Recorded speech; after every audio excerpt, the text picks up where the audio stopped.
CHSE Odisha द्वादश श्रेणी अर्थनीति अध्याय एक ओडिया माध्यमरे उद्देश्यमूलक और क्षुद्र उत्तर प्रश्न। ओडिशा राज्य बोर्ड सीएचएसई ओडिशा द्वादश श्रेणी अर्थनीति समाधान अध्याय एक अर्थशास्त्र संज्ञा परिसर और विषयवस्तु ऑब्जेक्टिव और क्षुद्र उत्तर प्रश्न। सीएचएसई ओडिशा द्वादश श्रेणी अर्थनीति अध्याय एक ओडिया माध्यमरे उद्देश्यमूलक और क्षुद्र उत्तर प्रश्न। वस्तुनिष्ठ और अति संक्षिप्त प्रश्नोत्तर। प्रत्येक प्रश्न प्रदत्त विकल्पगुड़िक मध्यरु सठिक उत्तरटी बाछि लेख। 1 निम्नोक्त मध्यरु किए अर्थशास्त्रर जनक अटंती? केस, मार्शाल, आडाम स्मिथ, सौ, आडाम स्मिथ। 3 आडाम स्मिथଙ୍କ द्वारा निरूपण बा अर्थशास्त्रर संज्ञा को केउ संज्ञा कहा जाए? कल्याणकारी संज्ञा, संपद संज्ञा, स्वच्छता संज्ञा, अभिवृद्धि संज्ञा, संपद संज्ञा। 4 निम्नोक्त मध्यरु किए कल्याणकारी संज्ञार प्रवर्तक अटंती? Adam Smith, rubbish, marshal, पिगु, marshal. 5 अंक संज्ञा केउ उपादान उपरे आधारित? स्वल्पता और जनकल्याण, स्वच्छता और मनोनयन, स्वच्छता और अभिवृद्धि, उपरोक्त समस्त, स्वच्छता और मनोनयन। 6 अर्थनीति विज्ञानर प्रकृति और तात्पर्य संबंधी प्रबंध र रचयिता किए? आडाम स्मिथ, मार्शाल, सौ, केस, सौ। 7 अर्थशास्त्र केउ वर्ष सृष्टि होइथिला? 1883, 1772, 1553, 1776, 1776। 8 अर्थशास्त्र को किए नैराश्य विज्ञान बोली समालोचना करिथिले? आरिस्टोटल, रस्किन, सुटर, मार्शाल, रस्किन। 9 अर्थशास्त्र को किए प्रथमे बेष्टि और समष्टि अर्थशास्त्र रे विभक्त करिथिले? फ्रिसिक, आडाम स्मिथ, मार्शाल, केस, फ्रिसिक। 10 निम्नोक्त केउंटी बेष्टि अर्थनीतिर परिसरभुक्त? उपभोक्तांको आचरण, सामूहिक चाहिदा, जातीय आय, सामूहिक विनियोग, उपभोक्तांको आचरण। 11 निम्नलिख मध्यरु किए अर्थनीतिर संपद संज्ञा प्रदान करिथिले? Adam Smith, Marshall, Lionel Robbins, Paulson, Adam Smith. 12 किए अर्थशास्त्र को मनोनयन विज्ञान बोली वर्णना करिथिले? Adam Smith, Marshall, J B Shaw, Lionel Robbins, Marshall. 13 Adam Smith द्वारा प्रदत्त अर्थशास्त्रर संज्ञा को केउ संज्ञा कहा जाए? अभिवृद्धि संज्ञा, संपद संज्ञा, कल्याणकारी संज्ञा, स्वच्छता संज्ञा, संपद संज्ञा। शून्य स्थान पूरण कर। 1 अर्थशास्त्रर कनक हेउछनिउ? आडाम स्मिथ। 2 अर्थशास्त्रर कल्याणकारा संज्ञा अंक द्वारा प्रदत्त? Alfred marshal. 3 अर्थशास्त्रर संपद संज्ञा साधन उपरे आधारित? भौतिक संपदर अध्यग्रहण। 4 अर्थशास्त्र को नैराश्य विज्ञान बोली समालोचना करिथिले? रस्की। 5 अर्थशास्त्र को रोटी और लहुणी विज्ञान बोली समालोचना करिथिले? कार्लाइल। 6 अर्थशास्त्रर संपद संज्ञा प्रदान करिथिले? Adam Smith. 7 अर्थशास्त्र को धनदेवी बाणी भावे समालोचना करिथिले? कार्लाइल। 8 अर्थशास्त्रर कल्याण संज्ञा पुप्रुकरे आलोचना करा जायछि? 9 दुष्प्राप्यता संज्ञा प्रदान करिथिले? Lionel Robbins. 10 रबिन्संकर दुष्प्राप्यता संज्ञा उपादान उपरे आधारित? साधनर स्वच्छता और चयन। 11 अर्थशास्त्र को मुख्यतः 2 भागरे विभक्त करिथिले? फ्रिसिक। निम्नलिख उक्तिगुड़िक भूल कि ठीक लेख। रेखांकित अंशर परिवर्तन न करी आवश्यक स्थले संशोधन कर। 1 अर्थनीति तत्व पुस्तक अंक द्वारा लिख। भूल, ठीक अर्थनीति तत्व पुस्तक मार्शालंक द्वारा लिख। 2 रस्किन अर्थशास्त्र को सामाजिक विज्ञान बोली अभिहित करिथिले? भूल, ठीक रस्किन अर्थशास्त्र को विमर्श विज्ञान बोली अभिहित करिथिले। 3 अर्थनैतिक विज्ञानर प्रकृति और गुरुत्व शीर्षक पुस्तकर लेखक मार्शाल? भूल, ठीक अर्थनैतिक विज्ञानर प्रकृति और गुरुत्व शीर्षक पुस्तकर लेखक लियोनेल सौ। 5 अंकु अर्थशास्त्रर जनक कहा जाए? भूल, ठीक आडाम स्मिथंकु अर्थशास्त्रर जनक कहा जाए। 6 अर्थशास्त्रर स्वच्छता संज्ञा मार्शाल देइथिले? भूल, ठीक अर्थशास्त्रर स्वल्पता संज्ञा लियोनेल देइथिले। 7 अर्थशास्त्र उभय कला और विज्ञान? ठीक। 8 अर्थशास्त्र को चयन विज्ञान कहिले असीम अभावगुड़िक मध्यरु निर्दिष्ट केतेक अभावर चयन को बुझाए? भूल, ठीक अर्थशास्त्र को चयन विज्ञान कहिले संबलर विकल्प व्यावहारिक गुण मध्यरु एक निर्दिष्ट व्यवहार प्रति चयन को बुझाए। 9 अंक संज्ञा उभय संबलर दुष्प्राप्यता और विकास प्रति ध्यान आकर्षण करे। भूल ठीक अंक संज्ञा केवल दुष्प्राप्यता प्रति ध्यान आकर्षण करे। 10 कौनसी देशरे अर्थनीतिर विलोप कहिले आक्षरिक विलोप को बुझाए। भूल ठीक कौनसी देशरे अर्थनीतिर विलोप कहिले ढांचागत परिवर्तन को बुझाए। 11 अर्थनीतिक द्रव्यर विनिमय मूल्य थाए। ठीक।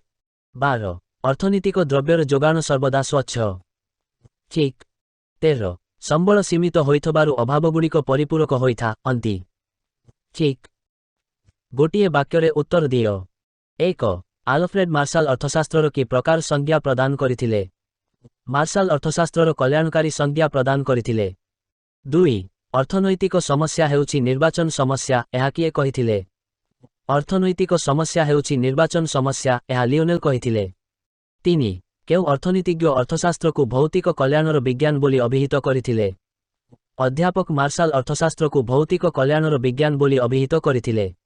4 अर्थशास्त्र मानवर साधारण जीवन संपर्क रे एक अध्ययन एकथा किए कहिथिले। अर्थशास्त्र मानवर साधारण जीवन संपर्क रे एक अध्ययन एकथा मार्शाल कहिथिले। 5 काहाकू अर्थशास्त्रर जनक कुहा जाए। आडाम स्मिथन को अर्थशास्त्रर जनक कुहा जाए। 6 केउ अर्थशास्त्री अर्थशास्त्र को संपद विज्ञान बोली अभिहित करिथिले। अर्थशास्त्री आडाम स्मिथ अर्थशास्त्र को संपद विज्ञान बोली अभिहित करिथिले। 7 केउ अर्थशास्त्र अर्थशास्त्रर स्वच्छता संज्ञा प्रदान करिथिले। अर्थशास्त्री लियोनेल रबिस अर्थशास्त्रर स्वच्छता संज्ञा प्रदान करिथिले। 8 केउ अर्थशास्त्री कहिथिले जे अर्थशास्त्र लक्ष्य और साधन मध्यरे थिबा संपर्क को अनुध्यान करे। अर्थशास्त्री लियोनेल रबिन्स कहिथिले जे अर्थशास्त्र लक्ष्य और साधन मध्यरे थिबा संपर्क को अनुध्यान करे। 9 किए अर्थशास्त्र को एक विषादात्मक विज्ञान बोली कहिथिले। कार्लाइल अर्थशास्त्र को एक विषादात्मक विज्ञान बोली कहिथिले। 10 अर्थशास्त्र संपद और कल्याण संपर्क रे अध्ययन करिथाए बोली किए कहिथिले। अर्थशास्त्र संपद और कल्याण संपर्क रे अध्ययन करिथाए बोली मार्शाल कहिथिले। 11 अर्थशास्त्रर सारमर्म कौन। अभाव उद्यम और परितृप्ति हेउछि अर्थशास्त्रर सारमर्म। 12 संबलर स्वल्पता और अभावर असीमता हेउछि दुईटी भित्तिप्रस्तर जहा उपरे अर्थशास्त्र आधारित एहा केउ अर्थशास्त्रींक मत। संबलर स्वल्पता और अभावर असीमता हेउछि दुईटी भित्तिप्रस्तर जहा उपरे अर्थशास्त्र आधारित एहा अर्थशास्त्री लियोनेल अंक मत। संक्षिप्त उत्तरमूलक प्रश्नोत्तर निम्नलिखित प्रश्नगुड़िकर दुईटी तीनोटी वाक्य मध्यरे उत्तर दियो। 1 बेष्टी अर्थनीति कौन। बेष्टी अर्थनीति अर्थव्यवस्थार कौनसी एक उपभोक्ता एक अनुष्ठान एक द्रव्यर दर भली क्षुद्र एककर विश्लेषण सहित संश्लिष्ट अर्थात बेष्टी अर्थनीति क्षेत्र में अर्थव्यवस्थार क्षुद्र एकक सबू अध्ययन करा जाए। 2 अर्थनीतिर संपद संज्ञा प्रदान कर। आडाम स्मिथ द्वारा रचित पुस्तक जातीय संपदर प्रकृति एवं कारणर एक अनुसंधान बा जातीय संपद रे 1776 अर्थशास्त्र को से संपदर विज्ञान बोली व्याख्या करिथिले। से कहिथिले अर्थनीति संपदर विज्ञान हिसाब रे नागरिक माननकु और राष्ट्र को समृद्ध करे। 3 अर्थनीतिर कल्याणकारी संज्ञा प्रदान कर। 1890 मसीहारे प्रकाशित पुस्तकरे मार्शाल मतपोषण करिथिले जे अर्थशास्त्र जीवनर साधारण कार्यावली को नहीं मानव समाजर अध्ययन करिथाए। यह मानवर व्यक्तिगत और सामाजिक कार्यावलीर सेही अंश को अनुध्यान करे जहा मानव कल्याण पाई आवश्यक भौतिक वस्तुर प्राप्ति और विनियोग सहित घनिष्ठ भावरे संश्लिष्ट। तेणु यह एक पक्षरे संपदर अध्ययन एवं को गुरुत्वपूर्ण अन्य पक्षरे मानव अध्ययनर अंशविशेष। 4 अर्थनीतिर स्वच्छता संज्ञा व्याख्या कर। इंग्रेज अर्थशास्त्री प्रोफेसर लियोनेल संक द्वारा लिख पुस्तक अर्थनीतिक विज्ञानर प्रकृति और गुरुत्व 1932 से ही पुस्तकरे कहिछंती जे जेउ विज्ञान मनुष्यर आचरण को असीम लक्ष्य एवं विकल्प व्यवहार युक्त स्वल्प साधन माध्यमरे एक संपर्क भावरे अध्ययन करे ताहाकू अर्थशास्त्र कुहा जाए। 5 संपदर तीनोटी वैशिष्ट्य लेख। संपद रूपे विवेचित हेबा पाई द्रव्यर तीनोटी गुण रहिबा आवश्यक यथा उपकारिता स्वल्पता एवं स्थानांतर योग्यता थिले ताहाकू संपद कुहा जाए। 6 भौतिक द्रव्य कहिले क न बुझा जाए। मानविक अभाव पूरण करुथिबा जेउ सबु वस्तुर निर्दिष्ट आकार थाए सेगुड़िकु भौतिक द्रव्य कुहा जाए। एहाकू आमे देखिपारु और स्पर्श करिपारु। कलम ବହି, ଖାତା, ରେଡିଓ ଇତ୍ୟାଦି ଏହି ଶ୍ରେଣୀର ଦ୍ରବ୍ୟ ଅଟନ୍ତି। 7. ସମ୍ପଦ ସଂଜ୍ଞା ଅର୍ଥନୀତି ସମ୍ବନ୍ଧରେ କିପରି ଏକ ଭ୍ରାନ୍ତ ଧାରଣା ସୃଷ୍ଟି କରିଛି। ସମ୍ପଦ ଅର୍ଜନ ଓ ବ୍ୟୟ ବ୍ୟତୀତ ମନୁଷ୍ୟର ଅନ୍ୟାନ୍ୟ ଆଧ୍ୟାତ୍ମିକ ଓ ନୈତିକ ଜୀବନ ସମ୍ପଦ ସଂଜ୍ଞାରୁ ବାଦ୍ ପଡ଼େ। ମାତ୍ର ଏଗୁଡ଼ିକ ମନୁଷ୍ୟର ସନ୍ତୋଷ ବିଧାନ କରିଥାଏ। ଅର୍ଥଶାସ୍ତ୍ର ସ୍ୱାର୍ଥପର ଓ ଅସାଧୁ ହେବାକୁ ମନୁଷ୍ୟକୁ ପ୍ରେରଣା ଦିଏ। ଏହି ସଂଜ୍ଞା ଯୋଗୁଁ ଅର୍ଥ ଉପାର୍ଜନ ଜୀବନର ଏକମାତ୍ର ଓ ଶେଷ ଉଦ୍ଦେଶ୍ୟ ବୋଲି ଧରି ନିଆଯାଏ। ଆଡାମ ସ୍ମିଥଙ୍କ ମତରେ 8. ସ୍ୱଚ୍ଛତା ସଂଜ୍ଞାର ମୁଖ୍ୟ ଆଧାରଗୁଡ଼ିକ ଲେଖ। ପ୍ରଫେସରଙ୍କ ଦ୍ୱାରା ପ୍ରଦତ୍ତ ସ୍ୱଳ୍ପତା ଓ ମନୋନୟନ ଭିତ୍ତିକ ସଂଜ୍ଞା ଉନ୍ନତମାନର ଓ ବ୍ୟାପକ। ଏହା ଅର୍ଥନୀତିର ପରିସରକୁ ବ୍ୟାପକ କରିଥାଏ। ଏହାର ଆଧାରଗୁଡ଼ିକ ହେଲା ମଣିଷର ଅଭାବ, ଅସୀମ ସମ୍ବଳଗୁଡ଼ିକର ସ୍ୱଳ୍ପତା, ସମ୍ପଦଗୁଡ଼ିକର ବିକଳ୍ପ ବ୍ୟବହାର ଓ ଚୟନ ସମସ୍ୟା।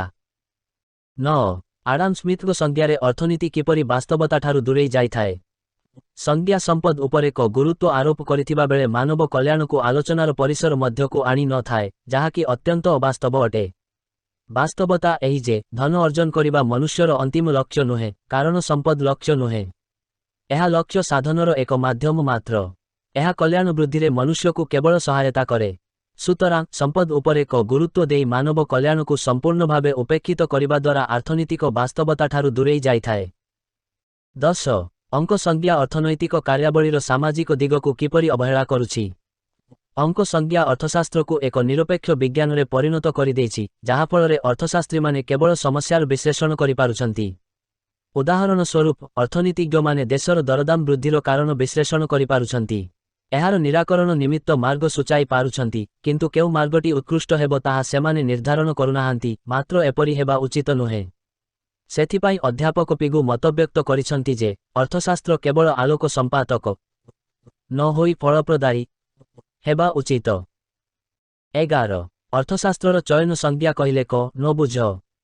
ଅର୍ଥଶାସ୍ତ୍ରର ଚୟନ ସଂଜ୍ଞା ଅସୀମ ଅଭାବ ଓ ସସୀମ ସମ୍ବଳଗୁଡ଼ିକର ବିକଳ୍ପ ବ୍ୟବହାରଯୁକ୍ତ ଗୁଣରୁ ଆର୍ଥନୀତିକ ସମସ୍ୟା ସୃଷ୍ଟି ବୋଲି ଦର୍ଶାଇବା ସହ ଏହି ସମସ୍ୟାର କିପରି ସମାଧାନ କରାଯାଇପାରିବ ତାହା ଆଲୋଚନା କରେ।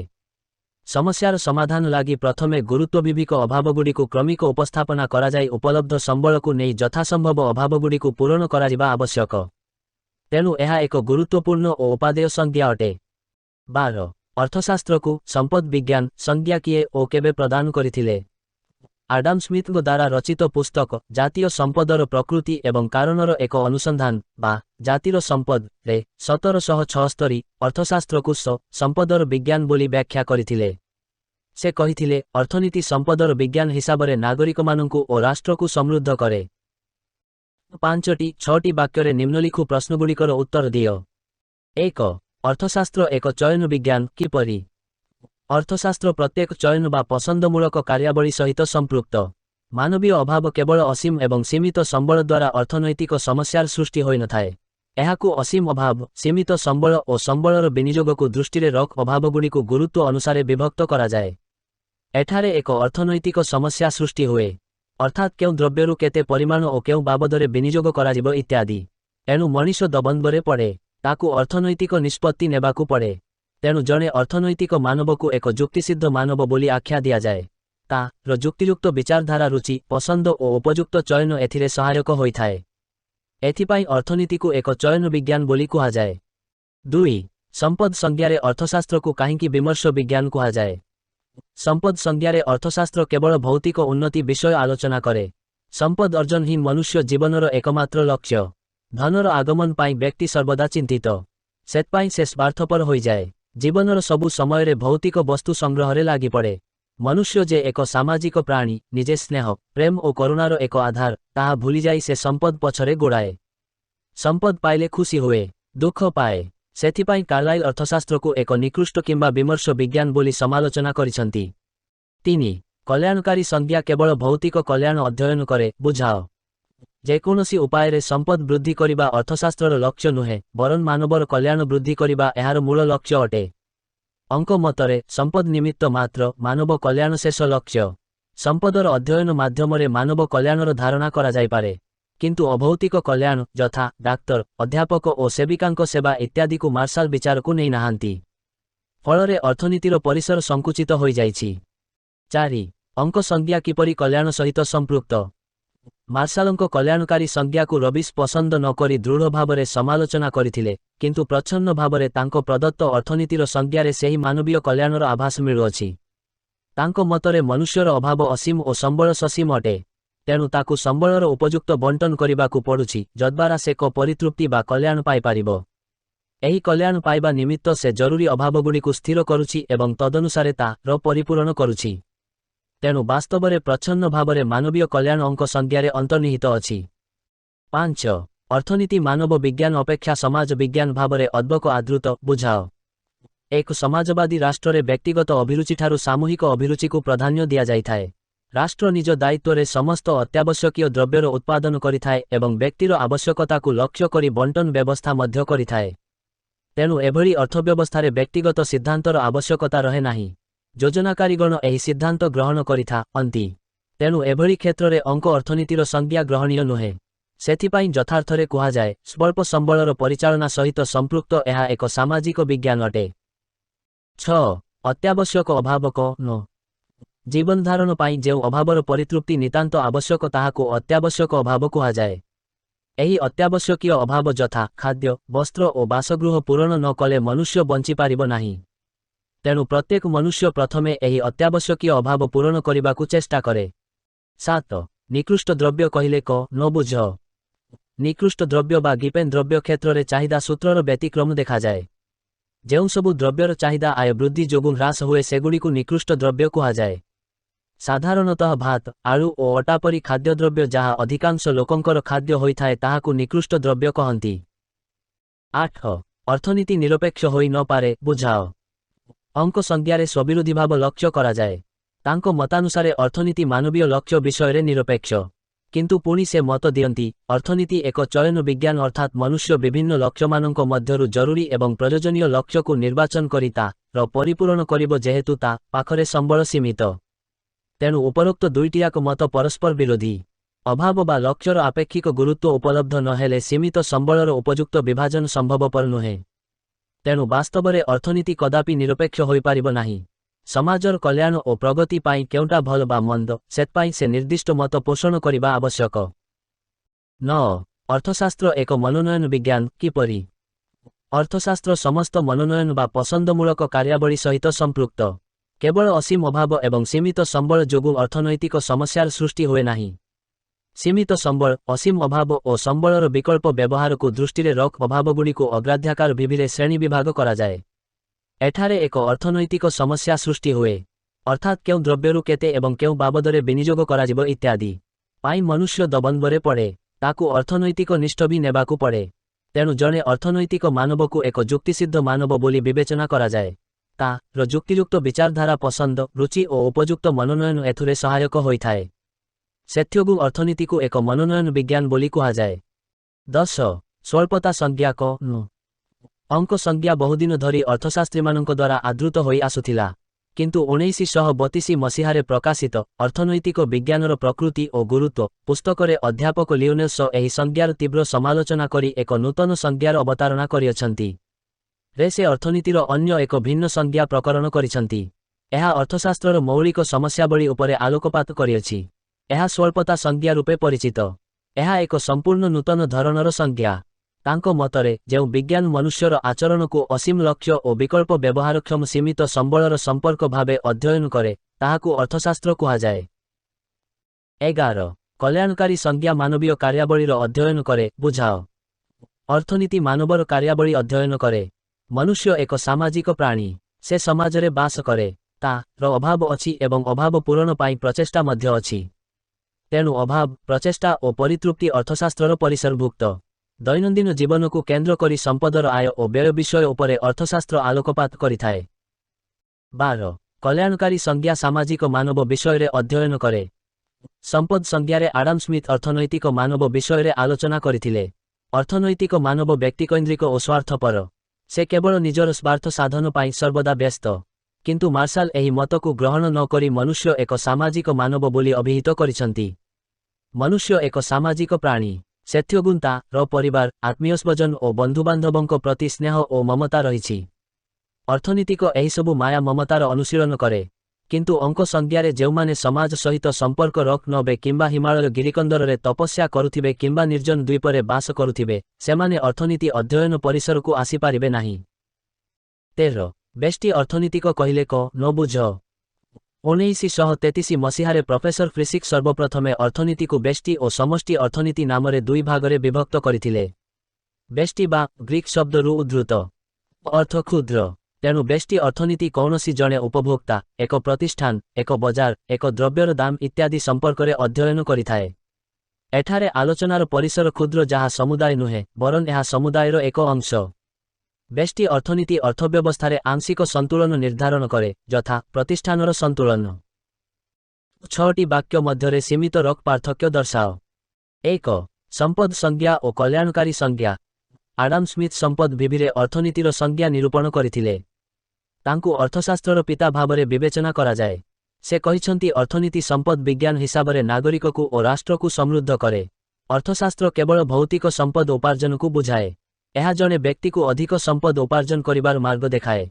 मार्शाल अर्थनीति को मानव कल्याणर एक अध्ययन भावरे व्याख्या करिछंती।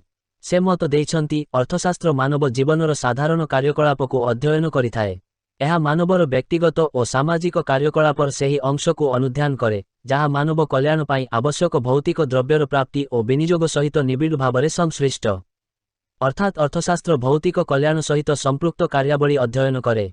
एही अर्थरे अभौतिक द्रव्य और अभौतिक कल्याण अर्थशास्त्रर परिसरभुक्त नुहे।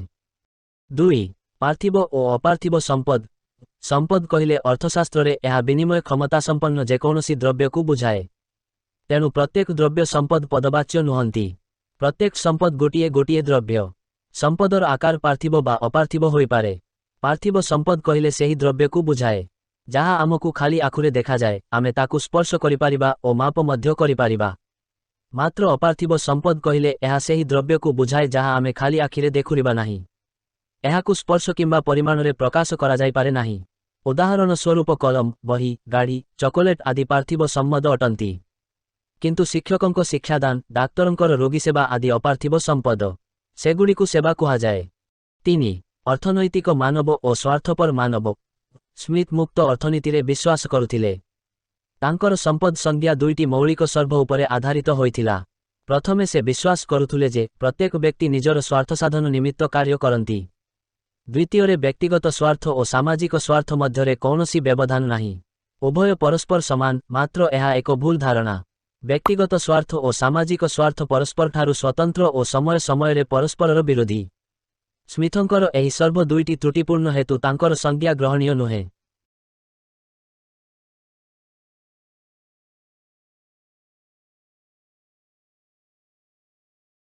सीएचएसई ओडिशा द्वादश श्रेणी अर्थनीति अध्याय 1 ओडिया माध्यमरे प्रश्नर लंबा उत्तर। ओडिशा राज्य बोर्ड सीएचएसई ओडिशा द्वादश श्रेणी अर्थनीति समाधान अध्याय 1 अर्थशास्त्रर संज्ञा, परिसर और विषयवस्तु दीर्घ उत्तर प्रश्न। सीएचएसई ओडिशा द्वादश श्रेणी अर्थनीति अध्याय 1 ओडिया माध्यमरे प्रश्नर लंबा उत्तर। दीर्घ उत्तरमूलक प्रश्नोत्तर। 1 संपद संज्ञार वैशिष्ट्य आलोचना कर। अर्थशास्त्र अध्ययनर भिन्न विषयवस्तु हिसाबरे 1776 मसीहारे जन्मलाभ कला। इंग्रेज अर्थशास्त्री आडाम स्मिथ तांकर विख्यात पुस्तक राष्ट्र संपदर प्रकृति और कारणर अनुसंधान उक्त वर्ष प्रकाश करी अर्थनीतिर पिता हिसाबरे प्रसिद्धि लाभ कले। तांको मतरे अर्थशास्त्र एक संपदर विज्ञान बोली व्याख्या करिथिले। स्मिथकर शिष्यमाने मध्य एही संज्ञार प्रचार और प्रसार कले। सेथिमध्यरु अमेरिकार अर्थशास्त्र संपद संबंधी ज्ञान बोली प्रचार कले। फ्रांसर अंक मतरे अर्थशास्त्र संपद को नियंत्रण करुथिबा एकर अध्ययन बोली कहिथिले। प्रसिद्ध दार्शनिक जेम्स स्टुआर्ट अंक मतरे मानवीय संपदर ज्ञान को अर्थशास्त्र कुहा जाए। अर्थनीतिर एही संपद संज्ञा को अनेक अर्थशास्त्रींक द्वारा समालोचित होइछि। संपद संज्ञार वैशिष्ट्य। संपद कहिले एठारे केवल भौतिक वस्तुगुड़ी को बुझाए। संपद किपरि उत्पादित हुए और उपयोग हुए अर्थशास्त्र ताहा अनुध्यान करे। तेणु अर्थशास्त्र यथार्थरे संपदर एकक अध्ययन अटे। सेवा समूह बा कल्याण साधन स्थले यह उदासीनता प्रकाश करे। मनुष्यर कार्यकलाप को सर्वप्रधान लक्ष्य हेला संपद अर्जन करिबा और व्यय करिबा। यह फलरे जातीय संपदर वृद्धि संभव होई पारिबो। चाहिदा तुलनारे भौतिक द्रव्यगुड़िक स्वल्प होइथिबा विधेय। ଅଭାବ ପରିତୃପ୍ତି ନିମନ୍ତେ ଭୌତିକ ବସ୍ତୁ ବା ସମ୍ପଦଗୁଡ଼ିକ ଆବଶ୍ୟକ ହୁଅନ୍ତି। ଆଡାମ ସ୍ମିଥଙ୍କ ଦ୍ୱାରା ପ୍ରଦତ୍ତ ଅର୍ଥଶାସ୍ତ୍ରର ଏହି ସମ୍ପଦ ସଂଜ୍ଞାକୁ ଅନେକ ପ୍ରତିଷ୍ଠିତ ଅର୍ଥଶାସ୍ତ୍ରୀମାନେ ସମର୍ଥନ କରିଥିଲେ। ସେମାନଙ୍କ ମଧ୍ୟରେ ଆମେରିକାର ଏବଂ ଆଦି ଅନ୍ୟତମ। ପରବର୍ତ୍ତୀ କାଳରେ ଏହି ସଂଜ୍ଞାକୁ ବିଭିନ୍ନ କାରଣରୁ ବିଚାର କରାଯାଇ ସମ୍ପଦ ସଂଜ୍ଞାକୁ ଅର୍ଥଶାସ୍ତ୍ରର ଏକ ଅସମ୍ପୂର୍ଣ୍ଣ ସଂଜ୍ଞାର ଆଖ୍ୟା ଦିଆଯାଇଥିଲା ଏବଂ ବିଭିନ୍ନ ଆଧାର ତତ୍ତ୍ୱଗୁଡ଼ିକୁ ମଧ୍ୟ ସମାଲୋଚନା କରାଯାଇଥିଲା। ସେଗୁଡ଼ିକୁ ନିମ୍ନରେ ଆଲୋଚନା କରାଗଲା। 1. ମାନବ କଲ୍ୟାଣକୁ ଉପେକ୍ଷା। ଅର୍ଥଶାସ୍ତ୍ରର ସମ୍ପଦ ସଂଜ୍ଞାରେ ମାନବ କଲ୍ୟାଣକୁ ଉପେକ୍ଷା କରାଯାଇଥିଲା। ସମ୍ପଦକୁ ଅଧିକ ଗୁରୁତ୍ୱ ଦେବା ଦ୍ୱାରା ତତ୍କାଳୀନ ଅର୍ଥଶାସ୍ତ୍ର ଓ ଅର୍ଥଶାସ୍ତ୍ରୀମାନେ ସମାଲୋଚକମାନଙ୍କ ଦ୍ୱାରା ନିନ୍ଦିତ ହୋଇଥିଲେ। ସମ୍ପଦ ମନୁଷ୍ୟ ପାଇଁ ଉଦ୍ଦିଷ୍ଟ। ମାନବ କଲ୍ୟାଣର ଅଗ୍ରଗତି ଅର୍ଥଶାସ୍ତ୍ରର ମୂଳ ଲକ୍ଷ୍ୟ। ସମ୍ପଦ ଏକ ମାଧ୍ୟମ ମାତ୍ର।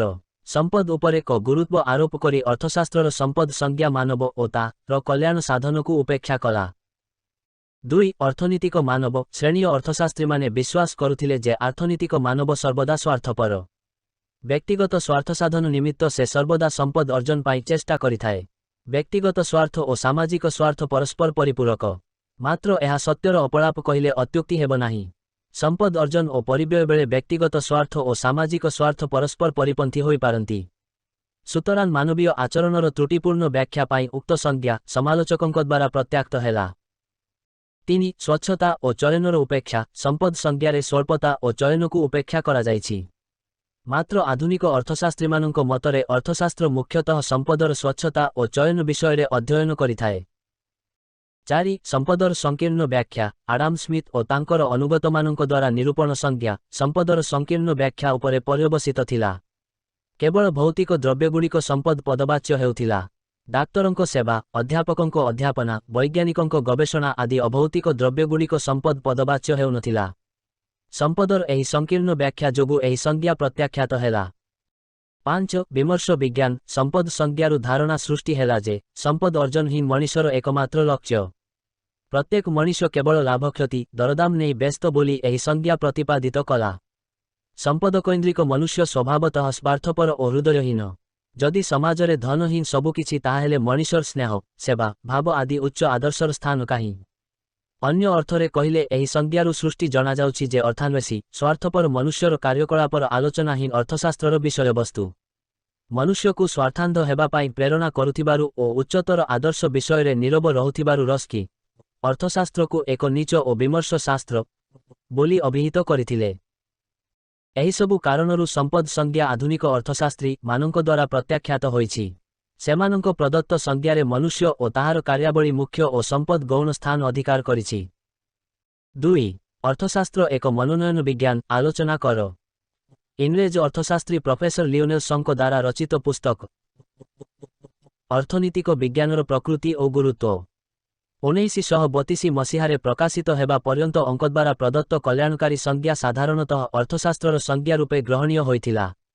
ମାତ୍ର ଲଣ୍ଡନ ବିଶ୍ୱବିଦ୍ୟାଳୟର ପ୍ରଫେସର ରବିନ୍ସ ଅର୍ଥଶାସ୍ତ୍ରର କଲ୍ୟାଣକାରୀ ସଂଜ୍ଞାର ଦୃଢ଼ ସମାଲୋଚନା କରିବା ସଙ୍ଗେ ସଙ୍ଗେ ଜୀବନର କେତେକ ମୌଳିକ ବୈଶିଷ୍ଟ୍ୟରୁ ହିଁ ଅର୍ଥଶାସ୍ତ୍ରକୁ ଜନ୍ମ ଦେବାକୁ ଯାଇ ଏହାର ଏକ ଅଧ୍ୱ ଯଥାୟଥ ଓ ପ୍ରମାଣଯୋଗ୍ୟ ସଂଜ୍ଞା ଉକ୍ତ ପୁସ୍ତକରେ ପ୍ରଦାନ କରିଥିଲେ। ସେ କଲେ ଯେ ସାମାଜିକ ଅର୍ଥନୀତିକ କ୍ଷେତ୍ର ସମସ୍ୟାବହୁଳ ଓ ଏହି ସମସ୍ୟାଗୁଡ଼ିକର ସମାଧାନ ପାଇଁ ଅର୍ଥନୀତିକ କାର୍ଯ୍ୟକ୍ରମଗୁଡ଼ିକ ସଂଘଟିତ ହୁଏ। ତେଣୁ ଅର୍ଥଶାସ୍ତ୍ର ଅଧ୍ୟୟନର ମୂଳ ଲକ୍ଷ୍ୟ ହେଲା ଅର୍ଥନୀତିକ ସମସ୍ୟାଗୁଡ଼ିକୁ ସମାଧାନ କରିବା। ଏହାକୁ ଆଧାର କରି ରବିନ୍ସଙ୍କ ସଂଜ୍ଞା ପ୍ରଦାନ କରାଯାଇଛି। ରବିନ୍ସଙ୍କ ଭାଷାରେ ଅସୀମ ଅଭାବ ଓ ବିକଳ୍ପ ବ୍ୟବହାରଯୁକ୍ତ ସସୀମ ସମ୍ବଳ ମଧ୍ୟରେ ଥିବା ସମ୍ପର୍କ ପରିପ୍ରେକ୍ଷୀରେ ମାନବିକ ଆଚରଣ ଅଧ୍ୟୟନ କରୁଥିବା ବିଜ୍ଞାନକୁ ହିଁ ଅର୍ଥଶାସ୍ତ୍ର କୁହାଯାଏ। ରବିନ୍ସଙ୍କ ସଂଜ୍ଞା ବିଶ୍ଳେଷଣ କଲେ ମାନବ ଜୀବନର କେତୋଟି ମୌଳିକ ବୈଶିଷ୍ଟ୍ୟ ଓ ସେମାନଙ୍କର ପାରସ୍ପରିକ ସମ୍ପର୍କରୁ ହିଁ ଯେ ଅର୍ଥଶାସ୍ତ୍ର ସୃଷ୍ଟି ଏକଥା ସ୍ପଷ୍ଟ ଅନୁମାନ କରିହେବ। ବୈଶିଷ୍ଟ୍ୟ 1. ଅସୀମ ଅଭାବ। ମାନବର ଅଭାବ ଅସୀମ। ଗୋଟିଏ ଅଭାବ ପରିତୃପ୍ତି ହେବା ମାତ୍ର ଅନ୍ୟ ଏକ ଅଭାବ ଦେଖାଦିଏ। ଏହା ମାନବ ଜୀବନର ଏକ ମୌଳିକ ବୈଶିଷ୍ଟ୍ୟ। ଯଦି ଆମର ଅଭାବ ଅସୀମ ହୋଇନଥାନ୍ତା ତେବେ ଆମ ପାଇଁ କୌଣସି ଅର୍ଥନୈତିକ ସମସ୍ୟା ଦେଖାଦିଅନ୍ତା ନାହିଁ। ଯେହେତୁ ମାନବର ଅଭାବ ଅସୀମ, ଆମେ ସମସ୍ତେ ସମସ୍ତ ଅଭାବକୁ ପରିତୃପ୍ତି କରିବା ଅସମ୍ଭବ। ଆମକୁ ଜରୁରୀ ଅଭାବଗୁଡ଼ିକୁ ନିର୍ବାଚନ କରି କମ୍ ଜରୁରୀ ଅଭାବଗୁଡ଼ିକୁ ସ୍ଥଗିତ ରଖିବାକୁ ପଡ଼ିବ ବା ସ୍ଥଳ ବିଶେଷରେ ପରିତ୍ୟାଗ କରିବାକୁ ପଡ଼ିବ। 2. ସୀମିତ ସମ୍ବଳ ମାଧ୍ୟମରେ ଅଭାବର ପରିତୃପ୍ତି ସମ୍ଭବ। କିନ୍ତୁ ଆମ ପାଖରେ ଥିବା ସମ୍ବଳ ସସୀମ। ସମ୍ବଳ କହିଲେ ଆମ ପାଖରେ ଥିବା ଅର୍ଥ, ସମୟ, ଶକ୍ତି, ଦ୍ରବ୍ୟ ଓ ସେବା ଆଦିକୁ ବୁଝାଏ। ଏହାର ଯୋଗାଣ ଚାହିଦା ତୁଳନାରେ ସୀମିତ ହୋଇଥିବାରୁ ଅର୍ଥନୈତିକ ସମସ୍ୟା ସୃଷ୍ଟି ହୁଏ। ଯଦି ସମ୍ବଳ ଅସୀମ ହୋଇଥାନ୍ତା ତେବେ ଆମକୁ ଯେକୌଣସି ଅଭାବର ପରିତୃପ୍ତି ପାଇଁ କୌଣସି ସମସ୍ୟାର ସମ୍ମୁଖୀନ ହେବାକୁ ପଡ଼ନ୍ତା ନାହିଁ। 3. ସମ୍ବଳର ବିକଳ୍ପ ବ୍ୟବହାର। ସୀମିତ ସମ୍ବଳର ବିକଳ୍ପ ବ୍ୟବହାର ରବିନ୍ସଙ୍କ ସଂଜ୍ଞାର ତୃତୀୟ ଉପାଦାନ। ଭୂମିକୁ ଶସ୍ୟ ବା ପରିବା ଚାଷ କରିବା ପାଇଁ ବ୍ୟବହାର କରାଯାଇପାରେ। ଏହାକୁ ବାସଗୃହ ନିର୍ମାଣ ବା ଖେଳପଡ଼ିଆ ପାଇଁ ମଧ୍ୟ ଉପଯୋଗ କରିହୁଏ। ଗୋଟିଏ 100 ଟଙ୍କା ସାହାଯ୍ୟରେ ବହିଟିଏ କିଣାଯାଇପାରେ ବା ମୋବାଇଲ ସେବା ଉପଭୋଗ କରାଯାଇପାରେ। ସମ୍ବଳର ବିକଳ୍ପ ବ୍ୟବହାର ଆମକୁ ଅଗ୍ରାଧ୍ୟାକାର ଭିଭିରେ ଅଭାବର ମନୋନୟନ ପାଇଁ ବାଧ୍ୟ କରିଥାଏ। ସୀମିତ ସମ୍ବଳର ବିକଳ୍ପ ବ୍ୟବହାର ଅର୍ଥନୈତିକ ସମସ୍ୟାକୁ ତୀବ୍ରତର କରିଥାଏ। 4. ସମାଧାନ। ମଣିଷର ଅଭାବ ଅସୀମ ହେଲେ ହେଁ ପ୍ରତ୍ୟେକ ଅଭାବର ତୀବ୍ରତା ସର୍ବଦା ସମାନ ନୁହେଁ। ସେଥିମଧ୍ୟରୁ କେତେକ ଅଭାବ ଅଧିକ ଗୁରୁତ୍ୱପୂର୍ଣ୍ଣ ହେଲେ ଅନ୍ୟ କେତେକ ଗୌଣ ବୋଲି ବିବେଚିତ ହୁଅନ୍ତି। ତେଣୁ ରବିନ୍ସ ଦର୍ଶାଇଛନ୍ତି ଯେ ପ୍ରଥମେ ଅଭାବଗୁଡ଼ିକର ଗୁରୁତ୍ୱ ଆଧାରରେ ଏକ ତାଲିକା ପ୍ରସ୍ତୁତ କରିବା ଦରକାର। ଯେଉଁ ଅଭାବର ଆବଶ୍ୟକତା ସବୁଠାରୁ ତାହା ସବୁଠାରୁ ଗୁରୁତ୍ୱପୂର୍ଣ୍ଣ ବୋଲି ବିବେଚିତ ହୋଇ ତାଲିକାର ଶୀର୍ଷସ୍ଥାନ ଅଧିକାର କରିବ ଓ ଅନ୍ୟାନ୍ୟ ଅଭାବଗୁଡ଼ିକ ସେହିପରି କ୍ରମରେ ସ୍ଥାନିତ ହେବେ। ଶେଷ ସ୍ଥାନ ଅଧିକାର କରୁଥିବା ଅଭାବ ପ୍ରତି ନିଶ୍ଚିତ ସର୍ବନିମ୍ନ ଆବଶ୍ୟକତା ପ୍ରକାଶ ପାଇବ। ଏହାପରେ ଉପଲବ୍ଧ ସ୍ୱଳ୍ପ ସମ୍ବଳର ବିନିଯୋଗ କରାଯାଇ ଯଥାସମ୍ଭବ ଗୁରୁତ୍ୱଭିଭିକ ବା କ୍ରମିକ ଅଭାବଗୁଡ଼ିକୁ ପୂରଣ କରାଯିବ ଓ ଯଥାସମ୍ଭବ ପୂରଣ କରାଯିବ। ଏହାକୁ ଅଭାବର ମନୋନୟନ ପ୍ରକ୍ରିୟା କୁହାଯାଏ। ଆର୍ଥନୀତିକ ସମସ୍ୟାର ସମାଧାନର ସୂତ୍ର ଏକ ନିର୍ବାଚନ ପ୍ରକ୍ରିୟାରେ ସ୍ୱଳ୍ପ ସମ୍ବଳକୁ ପରିତୃପ୍ତି ପ୍ରଦାନ କରି ବ୍ୟକ୍ତି ତଥା ରାଷ୍ଟ୍ର ସମସ୍ୟାର ସମାଧାନ କରେ। ଏହି କାରଣରୁ ଅର୍ଥଶାସ୍ତ୍ରକୁ ଏକ ଚୟନ ବା ମନୋନୟନ ବିଜ୍ଞାନ କୁହାଯାଏ ତଥାପି ଅଙ୍କସଂଜ୍ଞା ମଧ୍ୟ। ସମାଲୋଚନା। ରବିନ୍ସଙ୍କ ସଂଜ୍ଞା ବ୍ୟକ୍ତିଙ୍କ ଚୟନ ଉପରେ ଗୁରୁତ୍ୱ ଆରୋପ କରେ ଏବଂ ଅର୍ଥବ୍ୟବସ୍ଥାକୁ ମଣିଷ ଓ ଅର୍ଥନୀତିକ ଦ୍ରବ୍ୟ ମଧ୍ୟ ପରସ୍ପର ନିର୍ଭରଶୀଳ ସମ୍ପର୍କର ଏକ କ୍ରମିକ ଧାରା ରୂପେ ବିଚାର କରେ। ତେଣୁ ଏହା ସାମାଜିକ ପସନ୍ଦର ଗୁରୁତ୍ୱକୁ ନ୍ୟୁନ କରିଦେଇଛି। ଉକ୍ତ ସଂଜ୍ଞା ଅର୍ଥନୀତିକ ସମସ୍ୟା କ୍ଷେତ୍ରରେ ସମ୍ବଳ ଦୁଷ୍ପ୍ରାପ୍ୟତା ପ୍ରତି ବିଶେଷ ଧ୍ୟାନ ଆକର୍ଷଣ କଲେ ହେଁ ବିକାଶ ପ୍ରତି ଦୃଷ୍ଟି ନିକ୍ଷେପ କରିନାହିଁ। ମାତ୍ର ବିକାଶ ଆମକୁ ଏହି ସମସ୍ୟାର ସମାଧାନ କ୍ଷେତ୍ରରେ ବିଶେଷ ସହାୟକ ହୋଇଥାଏ। ଏଠାରେ ଅର୍ଥଶାସ୍ତ୍ର ବିଭିନ୍ନ ଲକ୍ଷ୍ୟ ଭଲ ବା ମନ୍ଦ ସ୍ଥଳେ ନିରପେକ୍ଷତା ଅବଲମ୍ବନ କରେ, ଯାହାର ପ୍ରଭାବ ମାନବିକ କଲ୍ୟାଣ ଉପରେ ଅନୁକୂଳ ବା ପ୍ରତିକୂଳ ପ୍ରଭାବ ପକାଇପାରେ। ତେଣୁ ଅର୍ଥଶାସ୍ତ୍ର ସର୍ବଦା ସମାଜ କଲ୍ୟାଣ ଲକ୍ଷ୍ୟ ପୋଷଣ କରିପାରିରୁ ନୈତିକ ମୂଲ୍ୟବୋଧକୁ ଆଂଶିକ ଉପେକ୍ଷା କରେ। ରବିନ୍ସଙ୍କ ମତରେ ସମ୍ବଳ ସ୍ୱଳ୍ପତା ଯାହା ଅର୍ଥନୀତିକ ସମସ୍ୟାର କାରଣ, ପ୍ରକୃତରେ ତାହା ଏକମାତ୍ର କାରଣ ନୁହେଁ। ଅନ୍ୟ କେତେକ ଅବସ୍ଥା ମଧ୍ୟ ଏହି ସମସ୍ୟାର କାରଣ, ଯାହା ରବିନ୍ସଙ୍କ ସଂଜ୍ଞାରେ ଉଲ୍ଲେଖ ହୋଇନାହିଁ। ତାହା ହେଲା ଅର୍ଥନୈତିକ ଉତ୍ଥାନ ଓ ପତନ, ଚାହିଦା ତୁଳନାରେ ଉତ୍ପାଦନ ସମ୍ପର୍କ ଇତ୍ୟାଦି। ଚୟନ ବିଜ୍ଞାନ। ଅର୍ଥଶାସ୍ତ୍ରର ପରିସର ପ୍ରତି ଧ୍ୟାନ ଦିଏ ନାହିଁ। ତେଣୁ ଏଲ୍ ଅଙ୍କ ମତରେ ସଙ୍କ ସଂଜ୍ଞା ଅର୍ଥଶାସ୍ତ୍ରୀମାନଙ୍କ ନିମନ୍ତେ ଅଭିପ୍ରେତ। ଏହି ଦୃଷ୍ଟିରୁ ସଙ୍କ ସଂଜ୍ଞାରେ କେତେକ ତ୍ରୁଟି ଦେଖିବାକୁ ମିଳେ। ବିଶେଷ କରି ଆଧୁନିକ ଅର୍ଥବ୍ୟବସ୍ଥାର ଦୁଇଟି ମୁଖ୍ୟ ସମସ୍ୟା ହେଲା ଅର୍ଥନୈତିକ ଅଗ୍ରଗତି ଓ ଅସ୍ଥିରତା, ଯାହା ପ୍ରତି ଏହି ସଂଜ୍ଞା ଉପଯୁକ୍ତ ଗୁରୁତ୍ୱ ଦେଇନଥାଏ। ତଥାପି ଏହା ଆଧୁନିକ ଅର୍ଥଶାସ୍ତ୍ରର ଭିତ୍ତିପ୍ରସ୍ତର ସ୍ଥାପନ କରେ ବୋଲି ବିଶ୍ୱାସ କରାଯାଇପାରେ। 3. ମାର୍ଶାଲଙ୍କ ଦ୍ୱାରା ପ୍ରଦତ୍ତ ଅର୍ଥଶାସ୍ତ୍ରର କଲ୍ୟାଣକାରୀ ସଂଜ୍ଞା ଆଲୋଚନା କର। ଆଡାମ ସ୍ମିଥଙ୍କ ଦ୍ୱାରା ପ୍ରଦତ୍ତ ଅର୍ଥଶାସ୍ତ୍ରର ସମ୍ପଦ ସଂଜ୍ଞା ପ୍ରତ୍ୟାଖ୍ୟ ହେବା ପରେ ଅନ୍ୟ ଏକ ଖ୍ୟାତିସମ୍ପନ୍ନ ଇଂରେଜ ଅର୍ଥଶାସ୍ତ୍ରୀ ପ୍ରଫେସର ମାର୍ଶାଲ ଅର୍ଥନୀତିର ଏକ ନୂତନ ସଂଜ୍ଞା ନିରୂପଣ କରିଥିଲେ। 1890 ମସିହାରେ ପ୍ରକାଶିତ ତାଙ୍କର ସ୍ୱରଚିତ ପୁସ୍ତକ ଅର୍ଥଶାସ୍ତ୍ରର ତତ୍ତ୍ୱାବଳୀ ରେ ସେ ଅର୍ଥଶାସ୍ତ୍ରର ଯେଉଁ ସଂଜ୍ଞା ପ୍ରଦାନ କରିଥିଲେ ତାହା କଲ୍ୟାଣକାରୀ ସଂଜ୍ଞା ରୂପେ ବିଖ୍ୟାତ ହେଲା। ମାର୍ଶାଲଙ୍କ ମତରେ ଅର୍ଥଶାସ୍ତ୍ର ହେଉଛି ମାନବ ସମାଜର ଦୈନନ୍ଦିନ କାର୍ଯ୍ୟକଳାପର ଏକ ଅଧ୍ୟୟନ। ଅର୍ଥଶାସ୍ତ୍ର ମାନବର ବ୍ୟକ୍ତିଗତ ଓ ସାମାଜିକ କାର୍ଯ୍ୟାବଳୀର ସେହି ଅଂଶକୁ ଅନୁଧ୍ୟାନ କରେ ଯାହାକି କଲ୍ୟାଣ ପାଇଁ ଆବଶ୍ୟକ ଭୌତିକ ବସ୍ତୁର ପ୍ରାପ୍ତି ଓ ବ୍ୟବହାର ସହିତ ଘନିଷ୍ଠ ଭାବରେ ଜଡ଼ିତ। ତେଣୁ ଗୋଟିଏ ଦିଗରେ ଏହା ସମ୍ପଦର ଅଧ୍ୟୟନ ଓ ଅନ୍ୟ ଏକ ଅଧିକ ଗୁରୁତ୍ୱପୂର୍ଣ୍ଣ ଦିଗରେ ମଣିଷର ଅଧ୍ୟୟନର ଅଂଶବିଶେଷ ଅଟେ। ମାର୍ଶାଲଙ୍କ ପ୍ରଦତ୍ତ ସଂଜ୍ଞାରେ ମୁଖ୍ୟତଃ ତିନୋଟି ଦିଗକୁ ଗୁରୁତ୍ୱ ଦିଆଯାଇଛି। ଭୌତିକ ବସ୍ତୁଗୁଡ଼ିକ ମଣିଷର କଲ୍ୟାଣ ସାଧନ ନିମନ୍ତେ ଉପଯୋଗୀ।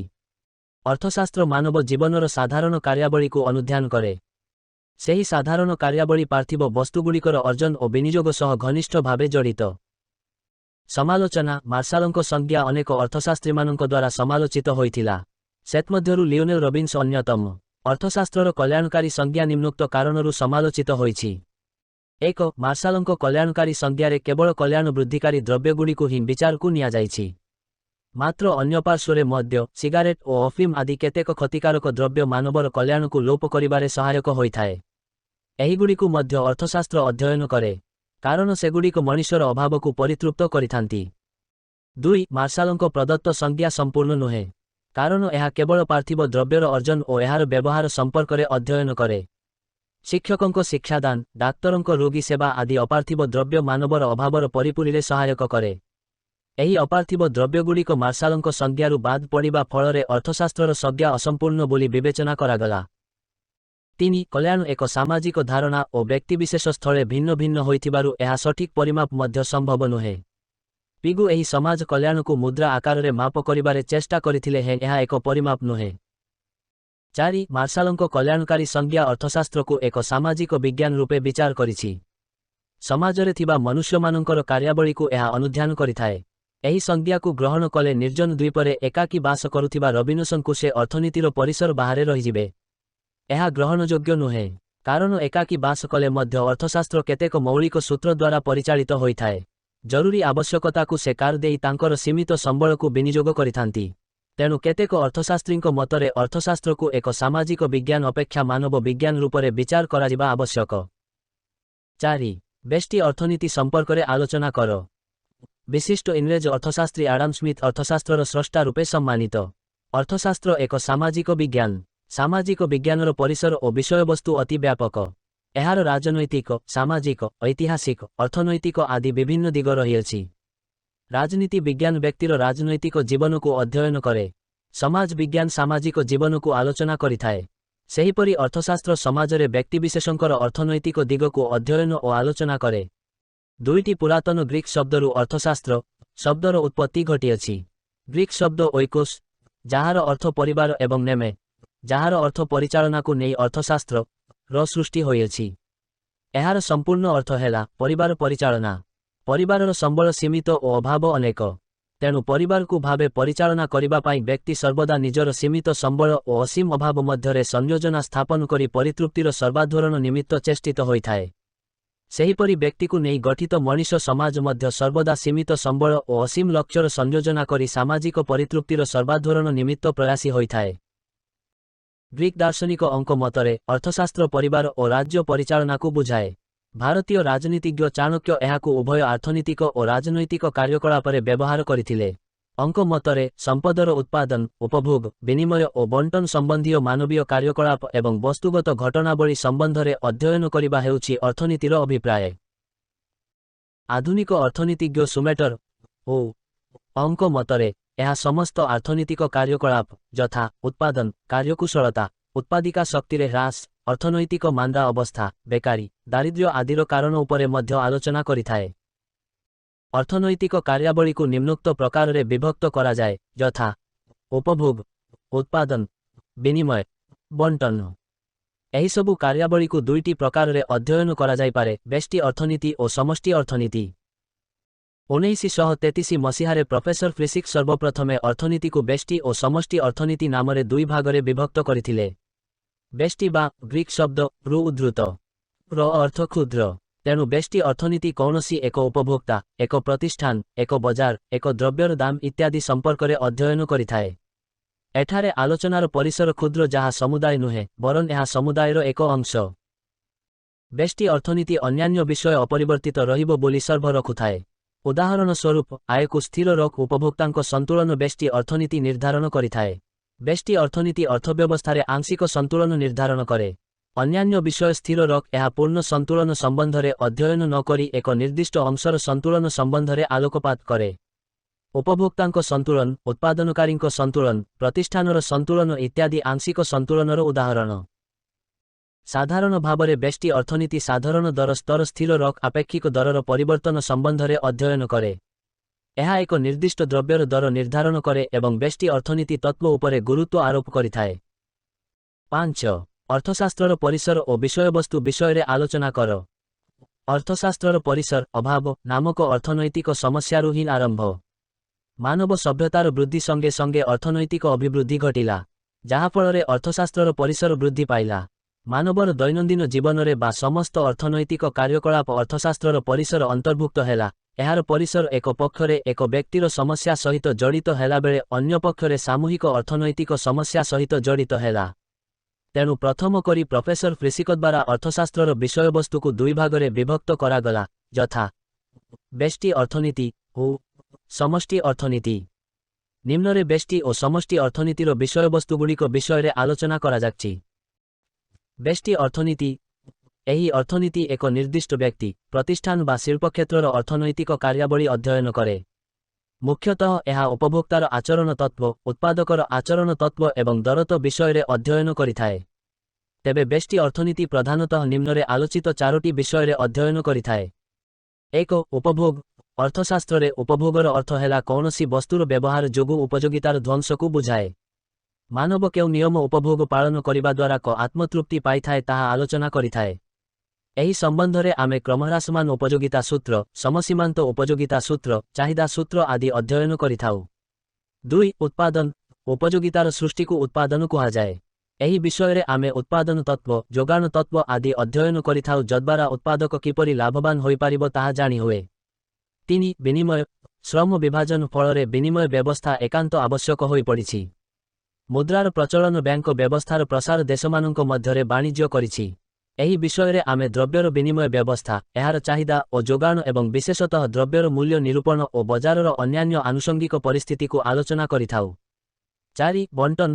ଉତ୍ପାଦନରେ ବ୍ୟବହୃତ ଉପାଦାନ ଯଥା ଭୂମି, ଶ୍ରମ, ପୁଞ୍ଜି ଓ ସଂଗଠନର ଅବଦାନ ଯୋଗୁଁ ଯେଉଁ ପ୍ରାପ୍ୟ ଅଧିଶେଷ, ମଜୁରୀ, ସୁଧ ଓ ଲାଭ ଆକାରରେ ପାଇଥାନ୍ତି ତାହାର ପରିମାପ ଏହି ବଣ୍ଟନ ବିଷୟରେ ଆଲୋଚିତ ହୋଇଥାଏ। ସମଷ୍ଟି ଅର୍ଥନୀତି। ଏହି ଅର୍ଥନୀତି ଅର୍ଥବ୍ୟବସ୍ଥାର ବିଭିନ୍ନ ସାମୂହିକ ଏକକମାନଙ୍କର ସାମଗ୍ରିକ ଅଧ୍ୟୟନ ହିଁ ସମଷ୍ଟି ଅର୍ଥନୀତିର ବିଷୟବସ୍ତୁ। ଜାତୀୟ ଆୟ, ନିଯୋଜନ, ସାମୂହିକ ଉତ୍ପାଦନ, ସାମୂହିକ ଚାହିଦା ଓ ଯୋଗାଣ, ରାଷ୍ଟ୍ରୀୟ ସଞ୍ଚୟ ଓ ନିବେଶ ଆଦି ସାମୂହିକ ଏକକମାନଙ୍କର ଅଧ୍ୟୟନ ଓ ବିଶ୍ଳେଷଣ ସମଷ୍ଟି ଅର୍ଥନୀତିରେ ଆଲୋଚିତ ହୋଇଥାଏ।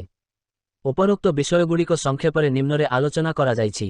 ଜାତୀୟ ଆୟ ଏକ ନିର୍ଦ୍ଦିଷ୍ଟ ଆକଳନ ବର୍ଷରେ ଉତ୍ପାଦିତ ବା ଅନ୍ତିମ ଦ୍ରବ୍ୟ ଓ ସେବାର ମୌଦ୍ରିକ ମୂଲ୍ୟ ସହ ନିଟ୍ ବୈଦେଶିକ ଉପାଦାନ ଆମ୍ଭର ସମଷ୍ଟିକୁ ଜାତୀୟ ଆୟ କୁହାଯାଏ।